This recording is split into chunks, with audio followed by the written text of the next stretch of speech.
ولما المنطق ما جابش نتيجة الناس لجأت للخيال. في اللي قال السفينة أصلا ملعونة، وفي اللي ربطها بالسحر والجن أو لعنة من لعنات البحر، وصحف كتبت إن كائنات فضائية خطفت الركاب، وغيرهم قال يمكن وحش بحري بلعهم. حكايات خلت ماري سيليست تتحول من مجرد لغز بحري لأسطورة مرعبة.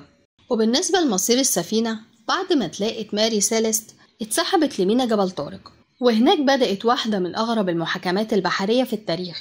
السلطات وقتها ما كانتش فاهمة ايه اللي حصل بالظبط، وكان لازم يحققوا عشان يحددوا مصير السفينة، والمحاكمة كانت غريبة. فالقاضي المسؤول كان متشكك جدا، وشك ان طاقم سفينة ديك راتسيا اللي لقاها هم اللي دبروا مؤامرة. قال يمكن قتلوا الركاب وخدوا السفينة عشان يستفيدوا من المكافأة، لكن مع التحقيق الطويل وفحص السفينة من أولها لآخرها ما كانش فيه أي دليل على جريمة، لا دم ولا آثار عنف ولا أي حاجة تثبت إن في حد اتقتل.